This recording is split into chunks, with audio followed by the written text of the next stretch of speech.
Morning mist clung to the old chapel walls like grief that refused to lift. Inside, the air felt cold and hollow, every sound too loud, every breath too heavy. Leora Vale knelt alone before the altar, her white gown pooling around her like spilled snow.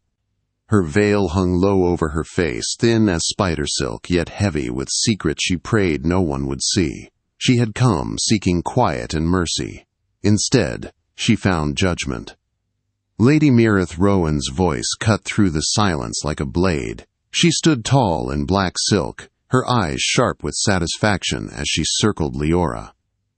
"She bears the mark of sin," she declared. "What man of standing would claim a woman so clearly ruined?" Around them, a small group of well-dressed witnesses drew closer, hungry for the spectacle. Fans snapped shut. Gloves tightened. Whispers stirred like insects in the dark. "The girl pretends modesty," Lady Mirith continued, "yet we all know what lies beneath that veil." Leora's fingers shook against the cold stone. Her chest tightened, breath shallow and fast. Once, she had been Lady Leora Vale, daughter of a respected baron. Now she was a warning tale.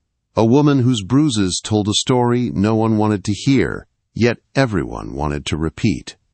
Colored light spilled through stained glass, painting her bowed form in cruel beauty. She had not come to be watched. Privacy, she knew now, was denied to women whose pain amused society. Another voice murmured that she had once been a suitable match. Lady Mirith answered without mercy. No gentleman would risk his name on damaged goods. Leora closed her eyes. The bruises beneath her veil had faded from deep purple to sick yellow-green, but the memory of them remained sharp. They were left by Lord Edmund Blackwood, the man who once spoke of love and marriage, then showed her his rage. She had returned his ring after his hands became weapons. She had chosen safety over silence, and society had punished her for it. Lady Mirith spoke again, pretending kindness. Perhaps the girl should retreat to the country, far from London eyes. Before Leora could shrink further into herself, the heavy chapel doors groaned open. Cold air rushed in, snuffing out candles along the aisle. A voice followed, calm but powerful. "I believe you speak in a house of God, Lady Mirith. One would expect charity here." The room froze. Everyone knew that voice. Duke Cale Vermont of Havenshire. His footsteps echoed as he entered, steady and unhurried. The gathered crowd parted instinctively. Lady Mirith curtsied, all sweetness now. "Your Grace, we were only concerned for the young lady." "Indeed," the Duke replied, disbelief wrapped in a single word. Leora did not look up. Shame burned hotter in his presence. He was everything untouched and admired. His standing was unquestioned. His honor secure. That he should witness her humiliation felt like fate mocking her. "Miss Vale," he said gently, "may I interrupt your prayers?" "Your Grace honors me with his concern," she whispered, the words empty. He stood before her, his shadow falling over her kneeling form. She could see only his polished boots and the dark blue edge of his coat. "I would speak with Miss Vale alone," he announced. Lady Mirith protested, but the Duke silenced her. "Propriety demands that a woman not be made sport for cruel tongues. The chapel will serve as chaperone." Reluctantly, the witnesses withdrew. Lady Mirith lingered, her mouth tight. "This is not finished," she warned. "On the contrary, madam," the Duke replied, "it is finished." When the doors closed, silence returned. Leora remained kneeling, afraid to move. "Miss Vale," the Duke said softly, "will you rise?" "I find kneeling suits my position, Your Grace." "And what position is that?" "That which brings a duke to speak to a ruined woman." He was silent for a long moment. Then, to her shock, he knelt before her on the cold stone. "Miss Vale," he said quietly, "I have known Lord Blackwood since boyhood. His temper is no secret. What happened was not your fault." Tears stung her eyes. Society does not agree. Society is often wrong. He told her then of a letter, one sent by Blackwood, boasting of his cruelty as if it were a skill. Leora felt sick with shame. Then my disgrace is complete. No, the Duke said firmly. His disgrace is, and I will see justice done. Justice, she repeated. There is no justice for women like me. Perhaps, he said, standing and offering his hand, that is what must change.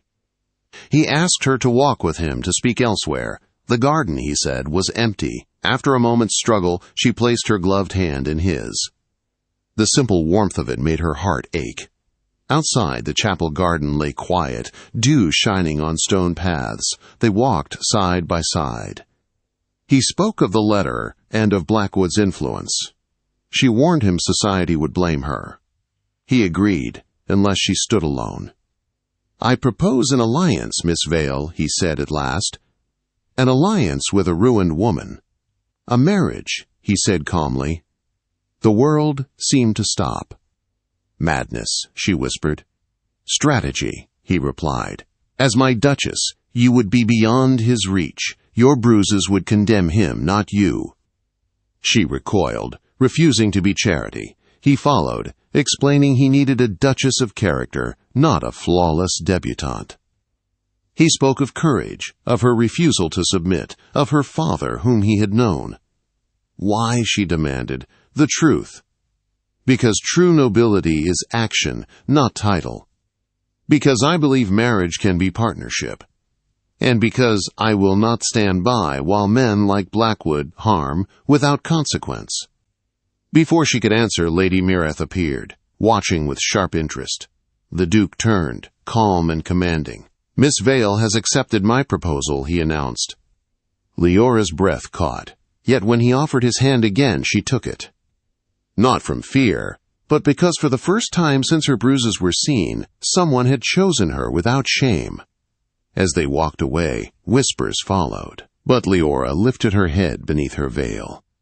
For the first time in weeks, hope stirred, fragile but real, like light breaking through mist. The news spread through London before the chapel doors had fully closed. By evening, every drawing-room buzzed with the same questions spoken in different tones. Had the Duke of Havenshire lost his reason, or had he seen something no one else dared to see? Leora felt the weight of those whispers long before she heard them. They pressed against her carriage window as she rode beside the Duke through the city streets, her hands folded tightly in her lap. The veil still covered her face, though now it felt less like a shield and more like a pause, a breath held between two lives. You may remove it if you wish, he said quietly, noticing her tension. Not yet, she replied. I am not ready for the world to see me. Then it shall wait, he said simply. That small acceptance steadied her more than grand promises ever could. Her uncle's house greeted them with stiff politeness and thin smiles. The man himself nearly tripped over his own words when the Duke announced the engagement. Shock quickly turned to relief, and relief to calculation.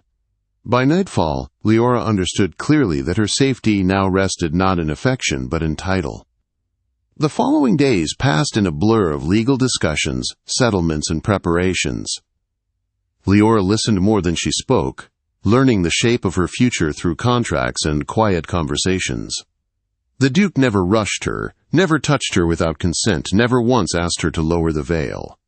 Yet society did not grant the same patience. Letters arrived uninvited. Some praised the Duke's honor, others questioned his judgment. A few carried thinly veiled warnings.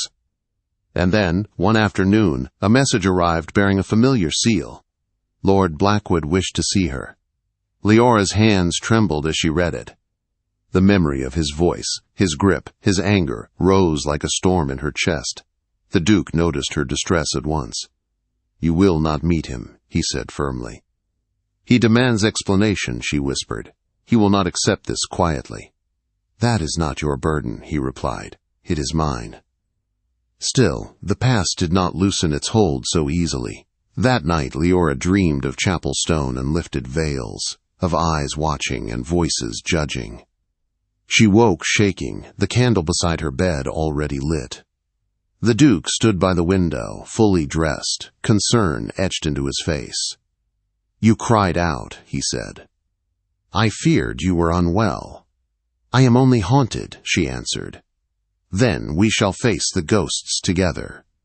Days later, the Duke acted. Copies of Blackwood's letter, the one filled with cruelty disguised as pride, found their way into careful hands.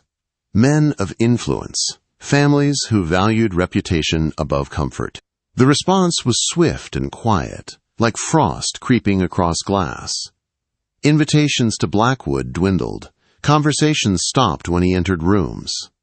His laughter grew sharp and desperate. He confronted the Duke publicly at a gathering, his anger barely contained. "You think a title makes you untouchable, Havenshire." "No," the Duke replied evenly. "I think truth does." Leora stood beside him that night, her veil finally lifted. The bruise on her temple had faded, but its shadow remained. She did not hide it. Silence fell as eyes turned to her. "This is what cruelty looks like," she said calmly, "and this is what survival looks like." Blackwood left before the evening ended.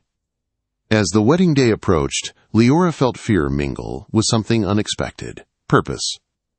She spent her mornings planning charitable efforts, shelters for women like herself, places where Bruises would not invite shame. The Duke supported every idea without question. On the morning of the wedding, she stood once more in the chapel. This time, she did not kneel in shame. She walked forward, steady and unbowed. When the Duke lifted her veil, his voice was low and clear. Never again. And she believed him.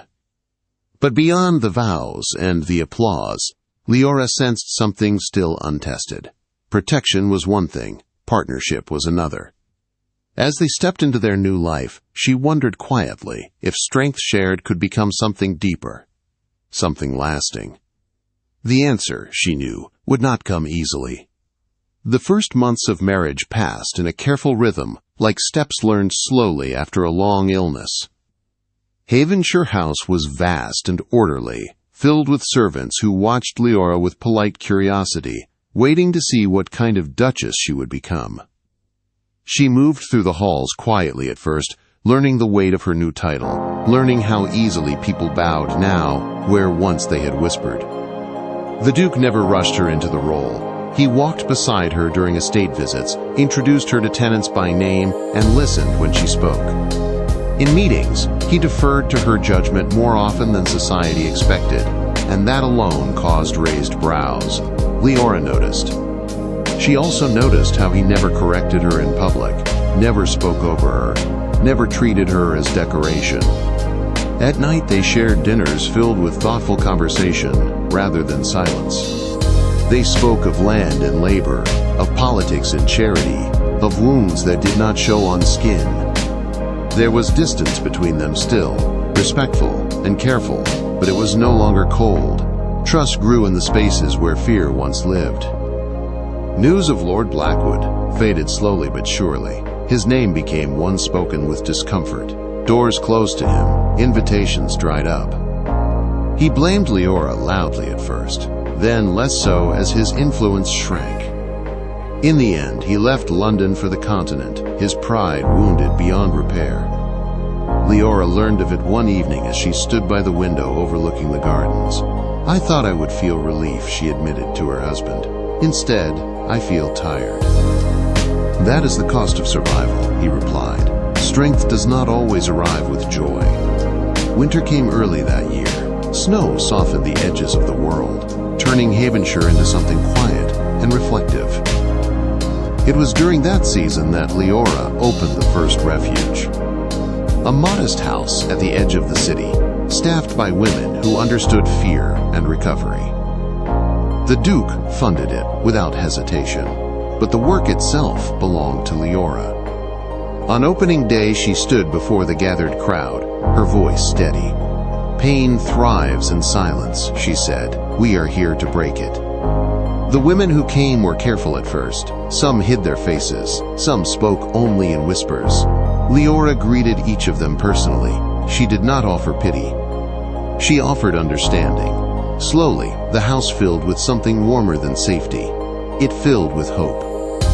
The Duke watched her that day from the back of the room, pride clear in his eyes. Later, as they rode home, he spoke quietly. "You have changed the course of lives today." "So have you," she answered. "You chose to stand beside me." That night, something shifted between them. The careful distance softened. They spoke longer, laughed more easily. When he reached for her hand, she did not flinch. When she leaned into his touch, it felt natural. Healing, she realized, was not a single moment. It was 1,000 small permissions given over time.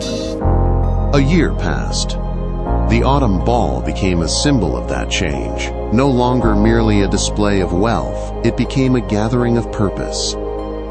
Benefactors mingled with survivors. Conversation shifted from gossip to action. Leora moved through the ballroom with quiet confidence, her veil long discarded.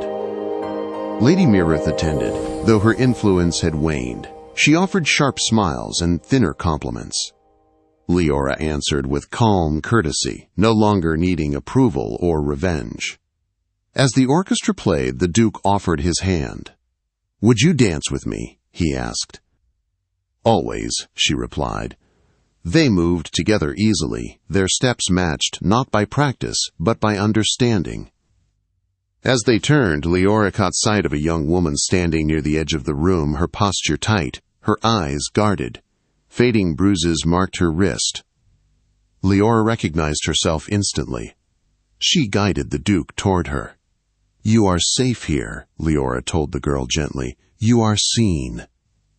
The girl's breath caught. Tears followed, quiet and relieved. Later that night, as the last guests departed and the house settled into stillness, Leora and her husband stood together on the balcony, the cold air crisp around them. "Do you ever regret it?" she asked softly. "Choosing me?" He turned to her, his expression steady and warm. "Never." She believed him, not because of the title he had given her, nor the protection he offered, but because of the way he listened, the way he stood with her when it was inconvenient, the way he never asked her to forget who she had been. Some wounds had faded, others had become scars, but none defined her anymore. As dawn broke over Havenshire, Leora understood the truth she had once been too afraid to claim. She was no longer hiding. She was living. And the promise whispered beneath a lifted veil had become something stronger than words. It had become a life kept,